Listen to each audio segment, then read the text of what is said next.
నమస్తే, welcome to our channel. నేను సౌజన్య. ఆంధ్రప్రదేశ్లో ఈవీఎంలను భద్రపరిచేటువంటి స్ట్రాంగ్ రూమ్లపై వైసీపీ కన్ను పడిందా అంటే అవును అనేటువంటి సమాధానం వినిపిస్తోంది. అక్కడ ఉన్నటువంటి ఈవీఎంలను కూడా వాళ్ళు ట్యాంపరింగ్ చేసేటువంటి ఆలోచనలో ఉన్నారు అన్నట్టుగా కూడా వార్తలు వినిపిస్తున్నాయి. మరి ఇది ఎంతవరకు వాస్తవం, ఈ జరిగేటువంటి అవకాశం ఉందా? ఈ అంశానికి సంబంధించి వారి విశ్లేషణని మనతో పంచుకోవడానికి ఈరోజు మనతో పాటు ఉన్నారు సీనియర్ జర్నలిస్ట్ డివిఎస్ గారు ఉన్నారు. వారితో మాట్లాడదాం. నమస్తే అండి. నమస్తే. ఏపీలో ఈవీఎంలను భద్రపరిచేటువంటి స్ట్రాంగ్ రూములపై వైసీపీ కన్ను పడింది, వాళ్ళు ఆ ఈవీఎంలని ట్యాంపరింగ్ చేయాలని చెప్పేసి అని ట్రై చేస్తున్నారు అని వార్తలు వస్తున్నాయి. సో ఇవి ఎంతవరకు వాస్తవం, అలా జరిగేటువంటి అవకాశాలు ఉన్నాయా? స్ట్రాంగ్ రూములు స్ట్రాంగేనా, అది కూడా ఆంధ్రప్రదేశ్లో స్ట్రాంగ్ రూములు స్ట్రాంగేనా అంటే డౌటే. స్ట్రాంగ్ రూములు స్ట్రాంగ్ కాదు అనేది మనకి గత వారం రోజులుగా పరిణామాలు, మీడియాలో వస్తున్న కథనాలు తెలియజేస్తున్నాయి. ఎందుకంటే అక్కడెక్కడ ఒక స్ట్రాంగ్ రూమ్, ఆ స్ట్రాంగ్ రూమ్కి కిటికీ తలుపులు లేవు. కిటికీకి తలుపులు లేని రూమ్ స్ట్రాంగ్ రూమా నువ్వు చెప్పు. ఇప్పుడు కిటికీకి తలుపులు లేకపోతే అక్కడ ఉన్నటువంటి ఆ తెలుగుదేశం అభ్యర్థి అదేంటంటే అక్కడ కిటికీలకు తలుపులు లేవు అంటే అప్పుడు తలుపులు తీసుకొచ్చి ఆ కిటికీకి మేకులు వేసి కొడుతున్నారు. ఏమంటావు, అది మరి రూము స్ట్రాంగేనా? చెప్పాలి నువ్వే. నెక్స్ట్ ఇంకో చోట స్ట్రాంగ్ రూమ్ పరిస్థితి ఏంటి? వర్షం పడింది, కారిడార్లోకి నీళ్ళు వచ్చేసినాయి. మరి ఆ రూమ్ స్ట్రాంగేనా?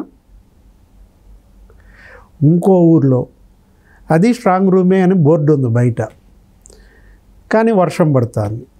ఆ వర్షం పడకుండా, స్ట్రాంగ్ రూమ్లోకి రాకుండా, నీళ్లు చల్లకుండా టార్పాలిన్లు వేశారు.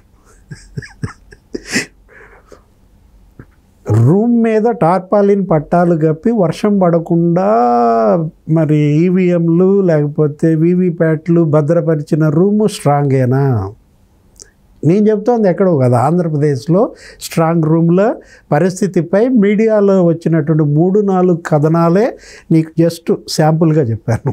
ఇంకా ఇలాంటి కథనాలు బోల్డ్ ఉన్నాయి. ఇంకా మీడియాకి దృష్టికి రాని స్ట్రాంగ్ కాని రూమ్లు ఇంకెన్ని? ఎందుకు వాటికి ఆ పేరు పెట్టడం? స్ట్రాంగ్ రూమ్ అనే పేరు తీసేయండి, ఆ బోర్డు పెట్టబాకండి. ఇప్పుడు వాటి భద్రత పైన అనేక అనుమానాలు ఇవాళ ప్రజల్లో. వైఎస్ఆర్ కాంగ్రెస్ పార్టీ అంటేనే దడుసు చేస్తున్నారు ఆంధ్రప్రదేశ్లో. అక్కడ ఎమ్మెల్యేలు కానీ మంత్రులు కానీ వాళ్ళు వస్తున్నారంటే బెటాలియన్లు వస్తున్నారు. అసలు వాళ్ళ క్యాన్వాయిలే, ఎవడు క్యాన్వాయ్ గదిలిచ్చినా కానీ 17 వాహనాలు 18 వాహనాలు. గోపిరెడ్డి శ్రీనివాసరెడ్డి అంట నరసరావుపేటలో 17 వాహనాల్లో అసలు విధ్వంసం సృష్టించాడంట పోలింగ్ నాడు. ఇక పల్నాడులో పిన్నెల్లి బ్రదర్స్ చెప్పాల్సింది లేదు. ఆ తర్వాత ఇక పొంగనూరులో ఇక పెద్దిరెడ్డి గురించి ఏం చెప్తాం. తిరుపతిలో ఇక చంద్రగిరి ఆయన ఎవరు, మెహిత్ రెడ్డి, తండ్రిని మించిన పెద్ద గ్యాంగ్ మెయింటైన్ చేశాడు కదా. అసలు భాస్కర్ రెడ్డిని మించినాడు కొడుకు అని అన్నారు కదా మెహిత్ రెడ్డి. పులివర్తి నాని మీద హత్యాయత్నం ఎక్కడ జరిగింది? రోడ్డు మీద జరిగిందా? ఏదైనా జంక్షన్లో జరిగిందా? స్ట్రాంగ్ రూమ్ దగ్గరే కదా. స్ట్రాంగ్ రూములు పరిశీలనకు పులివర్తి నాని వెళ్తే అతని మీద దాడి చేశారు, హత్యాయత్నం. అతను అతను ఏంటి వ్యాన్లో ఉండి, వెహికల్లో ఉండి ఎస్పీకి ఫోన్లు చేస్తే, సార్ నా ముందు ఈ జనం ఉన్నారండి, వీళ్ళు నన్ను కొడుతున్నారండి, సమ్మెట పెట్టి నా వాహనం మీద కొడుతున్నారు అంటే పోలీస్ లేడు. ఏదో సినిమాలో బాలకృష్ణ అంటాడు, నో పోలీస్, ఏది గదిలిచ్చినా నో పోలీస్ అంటాడు. అట్లా ఇప్పుడు ఆంధ్రప్రదేశ్లో అభ్యర్థులను చంపుతుంటే నో పోలీస్, పోలింగ్ ఏజెంట్ల తల బగులు కొడుతుంటే గొడ్డల మీద నో పోలీస్, పోలింగ్ బూతుల్లో తెలుగుదేశం ఏజెంట్లని లాగి బయటపడేస్తుంటే నో పోలీస్. ఇప్పుడు ఈవీఎంలు నువ్వు అన్నావు, వీవీప్యాట్లు ఇవాళ స్ట్రాంగ్ రూముల్లో పెట్టారండి అంటున్నావు, నో పోలీసా? యాక్చువల్గా స్ట్రాంగ్ రూమ్ అంటే 2 కిలోమీటర్లు నీకు అక్కడ రెడ్ అలర్ట్, అదంతా రెడ్ జోన్ అన్నమాట. ఏది స్ట్రాంగ్ రూమ్ చుట్టూతా 2 కిలోమీటర్లు బ్యారికేడ్లు కట్టేసి అసలు ఎవరిని అలౌ చేయకూడదు. అది ఒక రెడ్ జోన్, అది no flying zone. Okay.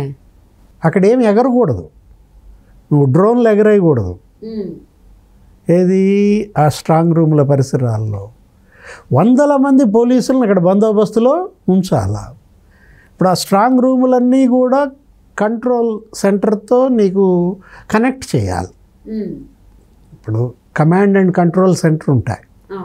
Police ఉన్నాడంటే, ఎస్పీ ఉన్నాడంటే, కమిషనర్ ఉన్నాడంటే, ఆ సిటీలో ఆ టౌన్లో అతను ఉంటాడు కదా, ఆ సబ్ డివిజన్ హెడ్ లేకపోతే ఆ ఇన్స్పెక్టరు, వాళ్ళకొక కంట్రోల్ కమాండ్ సెంటర్ ఉంటుంది. ఆ కమాండ్ కంట్రోల్ సెంటర్తో ఆ ఊళ్ళో ఉన్నటువంటి ఆ సిటీలో ఉన్నటువంటి స్ట్రాంగ్ రూములన్నీ కూడా కనెక్ట్ చేయబడి ఉండాలి. అంటే వాళ్ళు అక్కడుండి మొత్తం చూసేటట్టుగా సీసీ కెమెరాల్లో ఉండాలి. 3 అంచెల భద్రత ఉండాలి. నువ్వు ఇప్పుడు కలెక్టర్ సర్టిఫైడ్ పేపర్ ఉన్నటువంటి వ్యక్తులు, అభ్యర్థులు, పోటీ చేసిన అభ్యర్థులు, వాళ్ళ ఏజెంట్స్, వాళ్ళు మాత్రమే వెళ్ళాలి. స్ట్రాంగ్ రూములు నాకు డౌట్ ఉంది, నేను పరిశీలించాలనుకుంటాను, నేను అభ్యర్థి అయి ఉండాలి, అప్పుడు నన్ను పర్మిషన్ చేస్తారు. నేను వెళ్ళేటప్పుడే అవతల పార్టీ అభ్యర్థిని కూడా పిలిపిస్తారు. రూల్స్ అవి ఏంటి, 2 పార్టీలు అక్కడ ఉన్నటువంటి ఆ ప్రధాన పార్టీల అభ్యర్థుల సమక్షంలో ఓపెన్ చేయాలి. లేదు ప్రధాన పార్టీల అభ్యర్థుల తాలూకు చీఫ్ ఎలక్షన్ ఏజెంట్స్ వాళ్ళ సమక్షంలో ఓపెన్ చేయాలి. లేకపోతే కలెక్టర్ ఏదన్నా ఒక లెటర్ ఇస్తే, ఇతను వస్తున్నాడు, ఇతని సమక్షంలో ఓపెన్ చేయండి అంటే ఓపెన్ చేయాలి. స్ట్రాంగ్ రూములు ఇప్పుడు నువ్వు వెళ్ళబోయే ముందు నీ వివరాలు రాయాలి, లాగ్ బుక్ ఉంటుంది. స్ట్రాంగ్ రూములకు వెళ్ళబోయే ముందు రాయాలి, స్ట్రాంగ్ రూముల్లో నుంచి బయటకు వచ్చే ముందు ఎంటర్ చేయాలి ఇందులో లాగ్ బుక్స్లో. కానీ విజయనగరంలో ఏం జరిగింది, అక్కడ ఎమ్మెల్యే అల్లుడు వచ్చాడు. ఎమ్మెల్యే అల్లుడు ఎమ్మెల్యే ఇంటికి వెళ్తే అక్కడ నువ్వు వెల్కమ్ చెప్పాలి. ఎమ్మెల్యే గారు మర్యాదలు వాళ్ళ అత్తగారు మామగారు చేసుకోవాలి. ఎమ్మెల్యే అల్లుడు వస్తే తహసీల్దార్ మర్యాద చేస్తాడా? రెండు సార్ అని స్ట్రాంగ్ రూమ్లోకి తీసుకెళ్తాడా? అతను ఎవరి కల్లుడు, ఎమ్మెల్యేకా తహసీల్దార్కా? ఒకవేళ తహసీల్దార్ కల్లుడైనా నువ్వు ఇంట్లో చేయి అతనికి స్వాగతం. ఎమ్మెల్యే కోలగుట్ల వీరభద్రస్వామి అల్లుడు వస్తే అక్కడ ఉన్న విజయనగరం తహసీల్దార్ స్ట్రాంగ్ రూమ్ ఓపెన్ చేశాడంట. ఇప్పుడు లాగ్ బుక్లో నువ్వు ఎంటర్ చేసావా? వీరభద్రస్వామి అల్లుడికి కలెక్టర్ పర్మిషన్ ఇచ్చాడా? సర్టిఫికేట్ చూపించాలి కదా. ఇప్పుడు ఇందాక నీకు రూల్స్ చెప్పిందంటే అదొక రూల్ కదా. అవును. ఇప్పుడు కోలగొట్ల వీరభద్రస్వామి అల్లుడు వస్తే నువ్వు అతనికి స్ట్రాంగ్ రూమ్లోనే ఎలా ఎంటర్ కానిచ్చావు?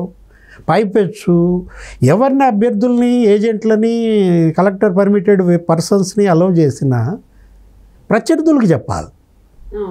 ఇప్పుడు ఆ రిటర్నింగ్ ఆఫీసర్ ఏం చేయాలి, ఆర్ఓ పలానా వాళ్ళు వస్తున్నారండి పలానా టైంకి, మీరు కూడా మీ అభ్యర్థిగా రండి, మీరు కూడా మీ ఏజెంట్లని పంపండి, ఆ సమయంలో మీ ఇద్దరి సమక్షంలో స్ట్రాంగ్ రూమ్ ఓపెన్ చేస్తానని చెప్పాలి. మరి విజయనగరం తహసీల్దార్ అలా చేశాడా?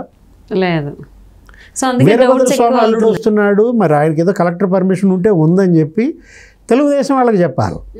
అదితీయ ఎవరు, గజపతి రాజు గారు అమ్మాయి ఫోన్, అక్కడ కంటెస్టెడ్ క్యాండిడేట్, అక్కడ ఎంపీ అప్పలనాయుడు ఎవరో ఉంటాడు తెలుగుదేశం, వాళ్ళను కూడా పిలిచి ఇరు వర్గాల సమక్షంలో ఓపెన్ చేయాల్సిన స్ట్రాంగ్ రూమ్ మరి విజయనగరం తహసీల్దార్ ఆ పని చేయడం ఏంటి? తర్వాత ఒక లెటర్ పుట్టించడం ఏంటి? అప్పుడు ఆ లెటర్ ఎందుకు చూపించలేదు? తర్వాత ఆ లెటర్ ఎక్కడి నుంచి వచ్చింది? అసలు ఇంతవరకు ఆయన పైన ఎందుకు యాక్షన్ తీసుకోలేదు? ఇప్పుడు కేంద్ర ఎన్నికల సంఘం అయినా ఏదేదో ఎవరెవరినో మార్చేసిందని చెప్పి మనం అనుకున్నాం. 30 మందినో ఏమో మార్చింది కదా, వేటేసింది కదా. 25 మంది ఎస్పీలు, ఐపీఎస్లు, ఒక 3-4-5 ఐఏఎస్లు ఇలా పడింది కదా వేటు. ఇప్పుడు పై ఎత్తున క్రమశిక్షణ కాదు ఇక్కడ కావాల్సింది, ఉన్నతాధికారుల పైన వేటు కాదు, గ్రౌండ్ లెవెల్లో ఏం జరుగుతుంది, క్షేత్రస్థాయిలో అధికారులు ఎలా అమ్ముడుపోతున్నారు, అధికారులు ఎలా భయపడుతున్నారు. వైఎస్ఆర్ కాంగ్రెస్ పార్టీ వాళ్ళు వస్తున్నారంటే వీళ్ళకి ఎందుకు తడుస్తోంది? అదే కాదు, ఒక చోట ఏం జరిగింది, స్ట్రాంగ్ రూమ్లో పోస్టల్ బ్యాలెట్స్ ఉన్నాయి కదా, ఇప్పుడు మరి ఉద్యోగస్తులు నీకు విపరీతంగా ఓట్లేశారు, చరిత్రలో లేదు, అదొక రికార్డు కదా. 4,30,000 మంది ఉద్యోగస్తులు ఓట్లేస్తే, పోస్టల్ బ్యాలెట్లు ఇస్తే వాళ్ళని నానా హింస పెట్టారు. వాళ్ళకి ఇవ్వాల్సిన ఫామ్స్ ఇవ్వాల, వాళ్ళని అసలు ఓటు చేయనీయకుండా గంటలు వాళ్ళని వెయిట్ చేయించారు. వాళ్ళ బూత్ ఎక్కడో చెప్పలేదు, వాళ్ళ ఫామ్స్ తీసుకోకుండా వాళ్ళు ఎదురు తిరిగారు. మా ఓటు నువ్వు తీసుకుంటేనే మేము డ్యూటీకి వెళ్తామన్నారు. సచ్చినట్టు దారికి వచ్చారు, మొత్తం అందరు ఓట్లు తీసుకున్నారు, ఎక్స్టెండ్ చేశారు గడువు కూడా, ఒక 3 రోజులు 4 రోజులు. వాళ్ళు ఓట్లు వేశారు. 4,30,000 మంది ఎంప్లాయీస్ ఓటేస్తే వాళ్ళ ఓట్లకు భద్రత లేదా? ఎక్కడో పోలింగ్ స్ట్రాంగ్ రూమ్లో ఎంప్లాయీస్ వేసిన ఓట్లు, ఆ పోస్టల్ బ్యాలెట్లు ఉన్న బాక్స్కి సీల్ లేదు. ఓకే, సో ఇందుకేనా మొత్తం ఆల్మోస్ట్ ఏపీ ప్రజలందరికీ ఈవీఎంలు అసలు ఉంటాయా, వాటిని బాగా చూసుకుంటున్నారా, సెక్యూరిటీ లేదు, మళ్ళీ ఏమైనా ట్యాంపరింగ్ చేసేటువంటి అవకాశం? దీపాలు అయిపోయాయి. అవును, ఆంధ్రప్రదేశ్లో ఈవీఎంలు, వీవీప్యాట్లు, స్ట్రాంగ్ రూమ్లు గాల్లో దీపాల్లాగా రెపరెపలు ఆడుతుంటే ఇక వాటిని ఎవరు కాపాడాలా? దేవుడే కాపాడాలా? లేదంటే ఆ గ్రామ ప్రజలే కాపాడుకోవాలేమో ఆ స్ట్రాంగ్ రూమ్స్కి వెళ్ళి కర్రలు పెట్టి? ఏ పార్టీ స్ట్రాంగ్ రూమ్ అంటే నేను ఒప్పుకోను. అంటే పేరు కాదు స్ట్రాంగ్ రూమ్, దాన్ని అలా పిలుచుకుంటున్నారు అంతే. అది ఎప్పటి నుంచో తరతరాలుగా దాని పేరు. అంటే పోస్టల్ బ్యాలెట్స్ కావచ్చు, లేకపోతే బ్యాలెట్ పేపర్లకు సంబంధించి బాక్సులు పెట్టే రూమ్ని స్ట్రాంగ్ రూమ్ అంటారు. ఇప్పుడు వీక్ రూమ్ అది చూడడానికి, కానీ అనేది మాత్రం స్ట్రాంగ్ రూమ్ అనే పిలుచుకుంటున్నారు కదా. బట్ అవ్వడానికి అది కాదు. బట్ ఇక్కడి నుంచి అయినా సిఎస్ కాకపోతే లేకపోతే ఎలక్షన్ కమిషన్ అయినా కొంచెం స్ట్రాంగ్ రూమ్స్ ఆ పేరుకు తగ్గట్టే చూసుకోవాలని చెప్పేసి అని ఆశిద్దామండి. Thank you so much DVS గారు.